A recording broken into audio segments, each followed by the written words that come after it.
Viewers, hi. Fresh embryo transfer అంటే ఏంటి, frozen embryo transfer అంటే ఏంటి, దేనికి ఎక్కువ అడ్వాంటేజెస్ ఉంటాయి?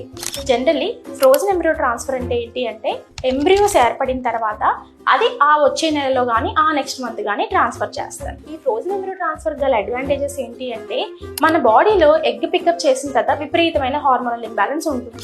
ఆ హార్మోనల్ ఇంబ్యాలెన్స్ కరెక్ట్ చేసుకుని ఎంబ్రియో ట్రాన్స్ఫర్ చేసుకోవచ్చు. సెకండ్ థింగ్, ఓవరీస్ నుంచి ఎగ్ తీసిన తర్వాత ఓవరీస్ పెద్దగా ఉంటాయి కదా, ఓవేరియన్ హైపర్ స్టిమ్యులేషన్స్ లేకుండా ప్రివెంట్ చేయొచ్చు. ఎప్పుడైనా ఓవరీస్ అనేవి పెద్దగా ఉంటే సమ్ టైమ్స్ ఓవేరియన్ టార్షన్ అనేది జరుగుతుంది. సో అది కూడా మనం ప్రివెంట్ చేయొచ్చు.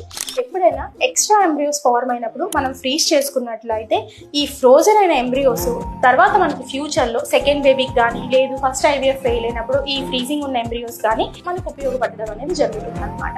ఫ్రోజన్ ఎంబ్రియో ట్రాన్స్ఫర్కి ఇన్ని అడ్వాంటేజెస్ ఉన్నాయి. And many studies are telling frozen embryo transfer are having better success rate than the fresh embryo transfers. Thank you.